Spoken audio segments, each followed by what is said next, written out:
Caríssimos irmãos e irmãs, nesta quarta-feira, dia 17 de fevereiro, iniciamos a quaresma de 2021, a nossa caminhada para a Páscoa. Eu, de formação, como vocês devem saber, sou monge e fui formado e acalentado e nutrido durante anos no mosteiro, pelo menos por 30 anos no mosteiro, com a regra de São Bento. E quando começa a quaresma, sempre me vem à mente a regra de São Bento, que fala, que tem um capítulo especial da quaresma.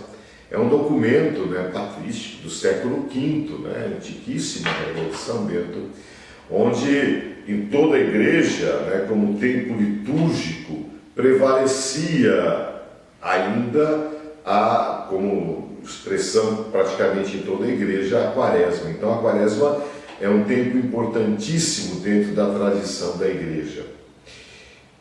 E São Bento começa o capítulo quaresmal dele falando a respeito da observância da quaresma, de como ela é importante. Ele se utiliza, claro, dirigindo-se aos monges, mas de um texto de São Leão Magno, Papa, que faz vários sermões sobre a quaresma, e no primeiro sermão, ele é de onde São Bento busca inspiração para a vivência quaresmal. São Leão Magno diria, se bem que a vida do cristão deva ser em todo o tempo, diz São Bento, conforme a observância da quaresma.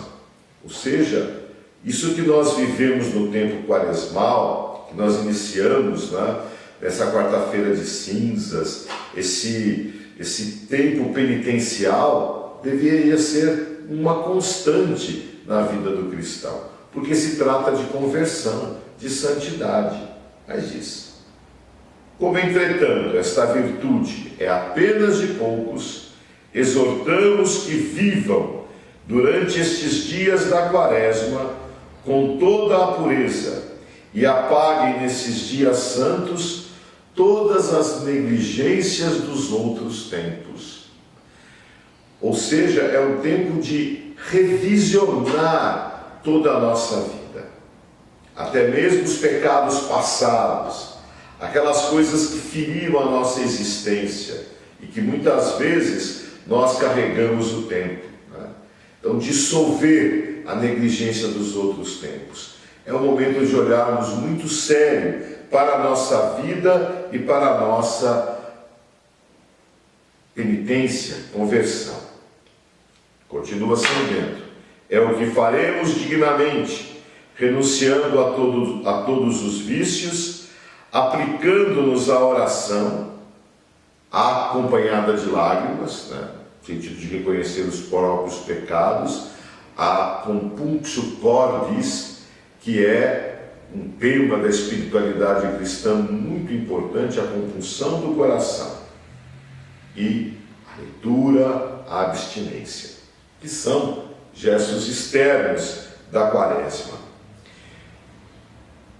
A liturgia dessa quarta-feira de cinzas, principalmente o Evangelho, nos coloca exatamente isso. Nós vamos ter um trecho do Evangelho de Mateus, capítulo 6, que é o coração, podemos dizer assim, do Sermão da Montanha, porque é onde está ensinada a oração do Pai Nosso, que é tradução do próprio Evangelho, ainda que nós não ouviremos o ensino do Pai Nosso no Evangelho da quarta-feira de cinzas.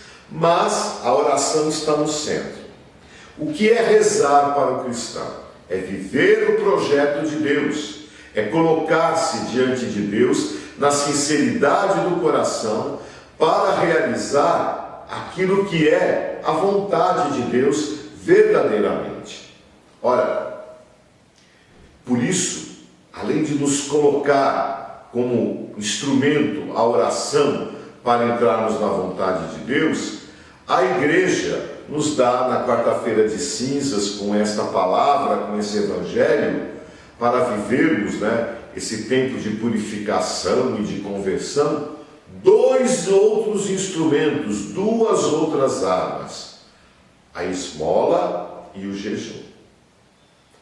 Se a oração me coloca dentro da vontade de Deus, eu não posso estar na vontade de Deus se eu não partilho, se o meu coração está apegado, se eu estou servindo a Deus e ao dinheiro. E o dinheiro é símbolo de muitas coisas nas quais o nosso coração está ali colocado. Por isso a esmola não é tanto, em primeiro lugar, digamos assim, uma partilha com o outro. Absolutamente. A esmola, em primeiro lugar, faz bem a mim. E é claro, a partir do momento que o meu coração se abre e se desapega e não idolatra os bens, eu começo a enxergar o outro. E por isso eu estendo a mão para o outro. Também o jejum. O jejum exatamente é aquilo que faz com que percebamos, uma das características do jejum, faz com que percebamos a nossa limitação física e corporal quando ficamos sem uma refeição, por exemplo. E é claro, nos faz perceber, numa primeira dimensão, a nossa debilidade. Como nós damos importância às paixões humanas, àquilo que verdadeiramente nos escraviza. Mas o jejum também nos faz olhar para o outro, nos faz pensar naqueles que passam fome. Pensemos nesse tempo de pandemia, quantas pessoas estão sem a alimentação necessária para a sua sobrevivência. E também me faz partilhar, me faz abrir a mão. Então, para nós começarmos a quaresma, com todo esse espírito que eu já disse aqui de São Bento, significa caminhar para a vida e olhar para a vida, e abrir a mão ao outro. Aqui no Brasil, nós temos a graça de termos a campanha da fraternidade, E esse ano a campanha da fraternidade é ecumênica, feita em conjunto com outras igrejas cristãs, promovida pelo CONIC, Conselho Nacional de Igrejas Cristãs, desse conselho faz parte também a Igreja Católica. Então é promovido em conjunto. E claro, eu não vou entrar nas questões polêmicas que estão levantando por aí sobre a campanha da fraternidade. Já temos pessoas mais gabaritadas do que eu que falaram. A nossa diocese, você pode olhar na rede social da nossa diocese, no dia 6 de fevereiro, fez toda uma tarde de formação, explicitando, não debatendo a polêmica, mas indo ao que é essencial na campanha da fraternidade, que é esse diálogo, que é olhar para o Cristo que não divide, mas que une.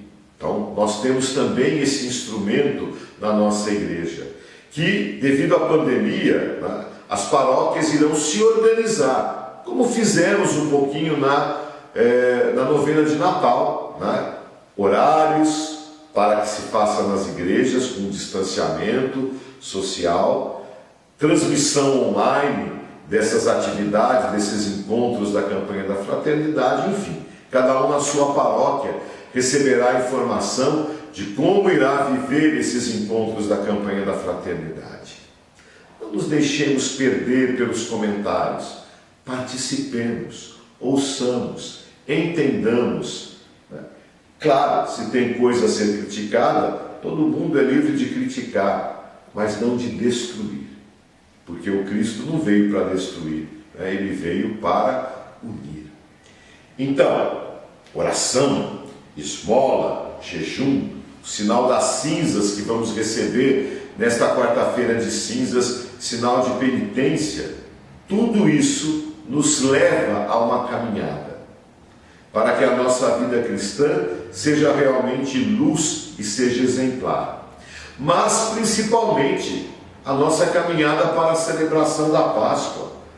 Nós fazemos toda essa quaresma para atualizarmos em nós a força potente da Páscoa de nosso Senhor Jesus Cristo.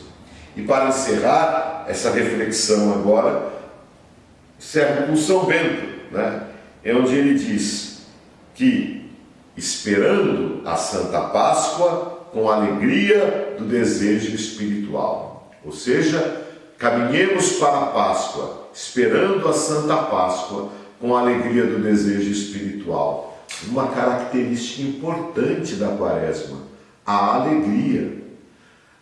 A quaresma não é caracterizada pela tristeza. Não é a alegria esfuziante, talvez. A própria liturgia nos convida a deixar de lado boa parte dos instrumentos musicais. Em algumas comunidades não se bate palmas, não se faz gesto, mas não é por causa de tristeza. Se tem alguma tristeza que eu tenho que ter, que seja uma santa tristeza pelos meus pecados, e isso que me faça ter lágrimas de penitência, mas até isso é alegre, que a gente possa também caracterizar-se por isso. E há mais alegria em dar do que receber. Duas coisas importantes. Uma é a esmola. Não esqueça realmente de olhar para o outro. Estamos ainda nesse tempo de pandemia, com toda a dificuldade da imunização, e muitas pessoas necessitam de alimentos. Não esqueça de contribuir na sua paróquia, na sua comunidade. E depois também, aquilo que for oferecido no jejum, na abstinência, seja depois transformado em dinheiro para a coleta da solidariedade no domingo de Ramos, que é o dia da coleta da campanha da fraternidade. Deus abençoe a todos e nos dê realmente viver uma Santa Páscoa na alegria do desejo espiritual, caminhando para essa celebração da ressurreição. E que a caminhada quaresmal nos fortaleça nisso tudo.